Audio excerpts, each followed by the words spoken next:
Welcome, Sagittarius, your Uranus Kazimi 1 year forecast for the ascendant, the sun, or the moon. For the first time in 78 years this month, the sun in the quick witted Gemini applies in an exact conjunction to the planet of freedom, Uranus. It's so perfect, they're so unified, it creates a Kazimi, where Uranus is right in the heart of the sun. The raw power of the sun and its radiance pours its energy into Uranus, amplifying its core qualities. It's a huge event for us all, this Uranus return. But what does it mean for you personally, Sagittarius? I'm going to share your event chart from a purely Sagittarian viewpoint, but also the other planets that feed into the event. And by the end of this video, you'll have a clear understanding of what the next year holds in terms of your energy, work, relationships, and finances. I'm astrologer Patrick Arundell. A very warm welcome. If you've yet to subscribe to my channel, please do so now to help it to continue to thrive. But please also click or tap the bell notification symbol. So on the screen, we have the sun and Uranus together at 1 degree and 30, but they're just on that seventh house cusp. And that's very important for relationships, particularly on YouTube. The ascendant, obviously nominal because we're using whole sign, gets a lot of attention. But the descendant, very important. That's how we connect to others. And it's said that the seventh house is very much about relating, but it's also about where we need to compete. And it can be where we need to set our boundaries. In traditional astrology, the seventh house is the sector of open enemies. Now, those are the people we may not see as enemies.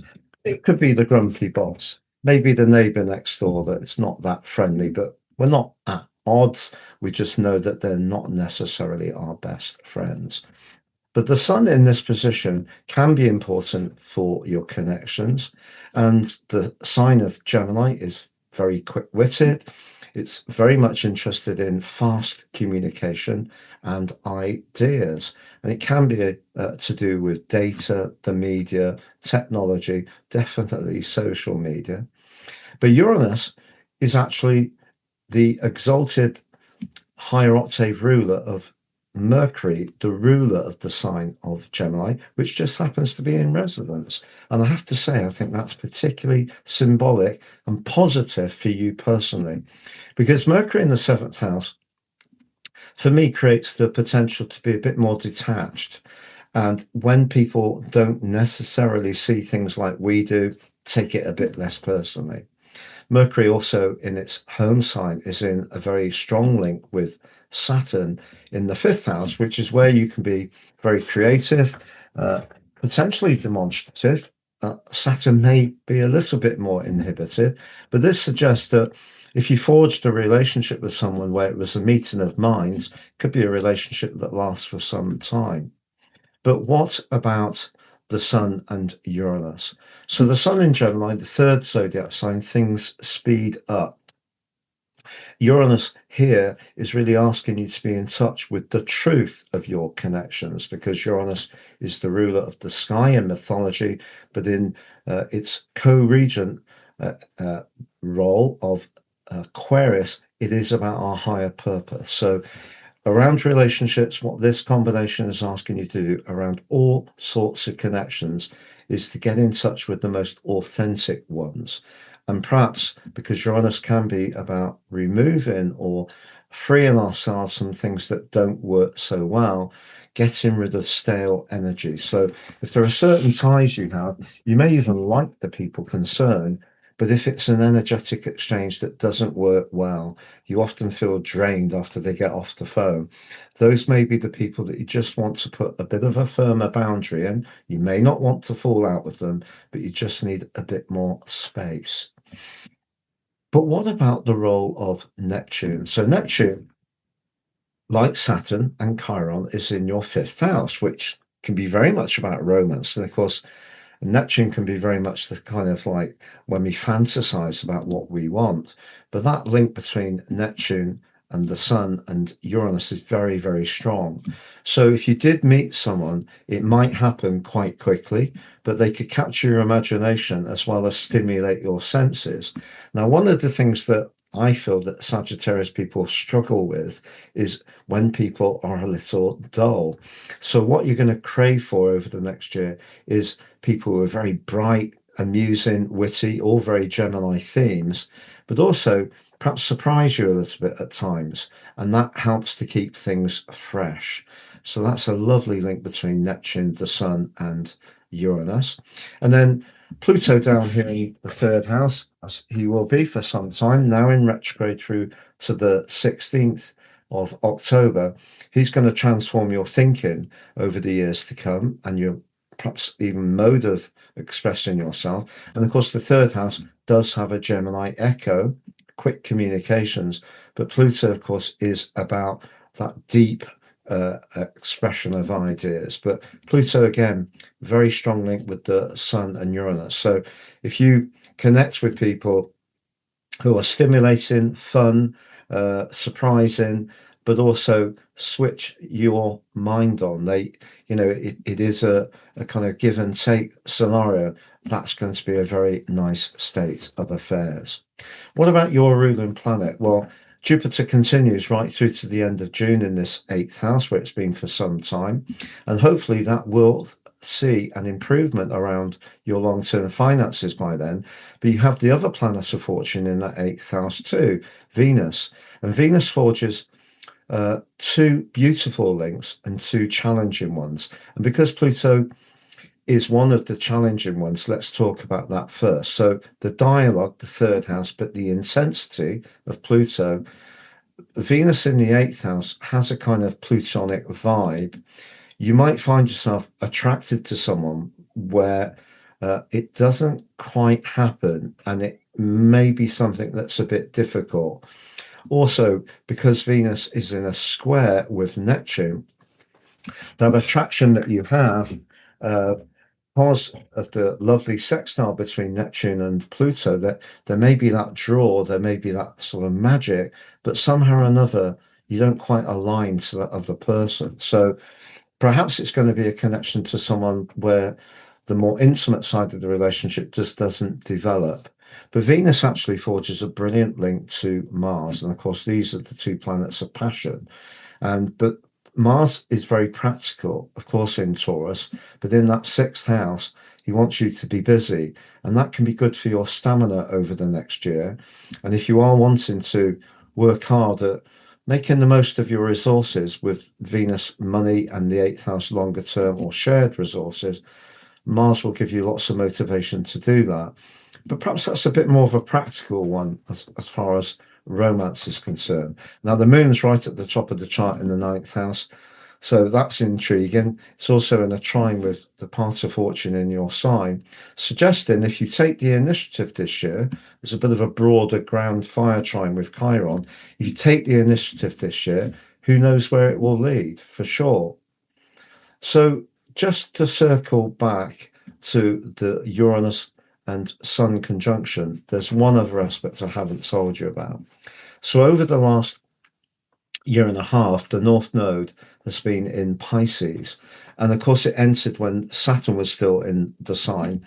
And that has been a time of perhaps challenge around your emotional or home or family life.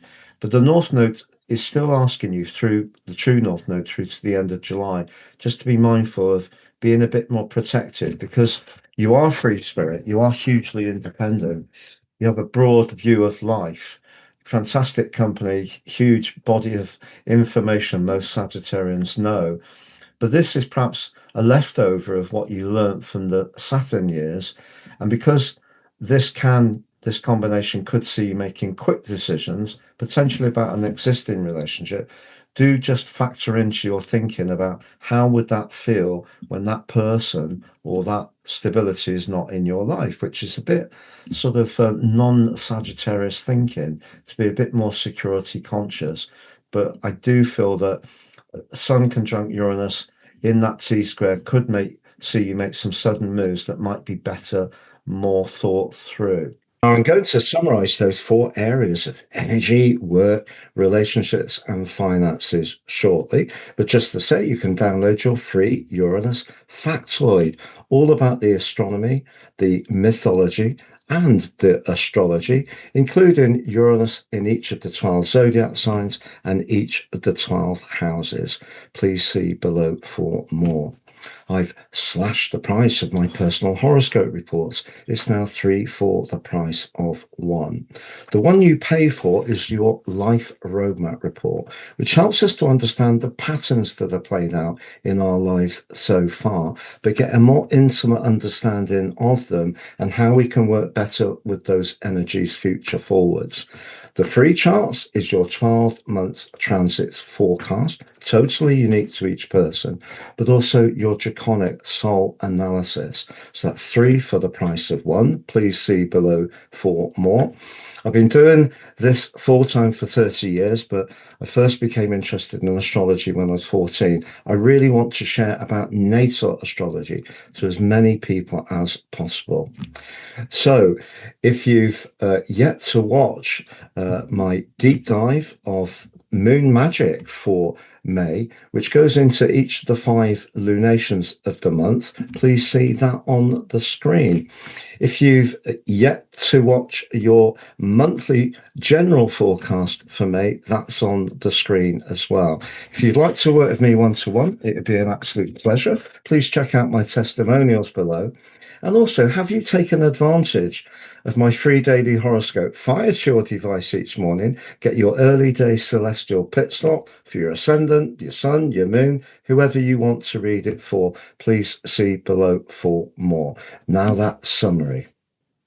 So just to summarize, as far as relationships are concerned, if you are single and you'd like to meet someone new, you could have some dazzling, exciting connections over the next year.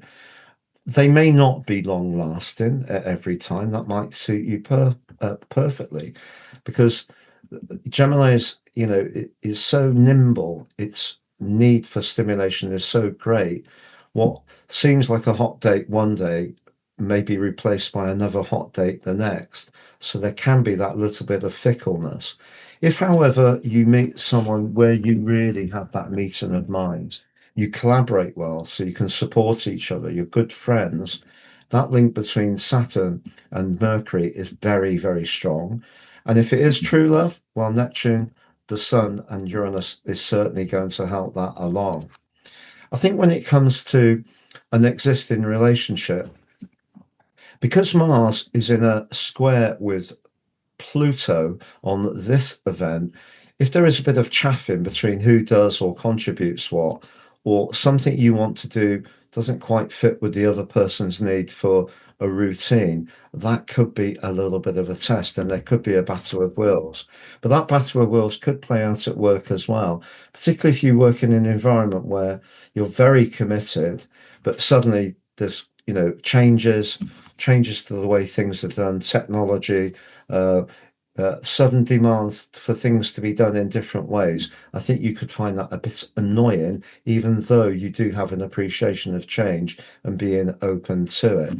As far as your vitality is concerned, I think what I said earlier is true. If there are people around you that just drain your energy, that exchange between you afterwards, you just often I find it's the jolliest people actually. The people also nothing's ever wrong with them. They're always, everything's absolutely 100%. I feel they're stress carriers. I don't mean this in an unkind way. It's their way of coping. But actually, people say I'm really struggling today. I have no problem with at all, and we'll spend a lot of time listening. But if you encounter people that will just talk about all their own stuff and they're so, gotta go, I've taken up so much time talking to you, and you've been listening to all their stuff, that could really infuriate you. So I think you're going to liberate yourself from the wrong relationships. As far as your long-term finances are concerned, with the two planets of fortune in the eighth house of investment, inheritances, and so on, that's pretty good, particularly with the hard-working Mars supporting Venus.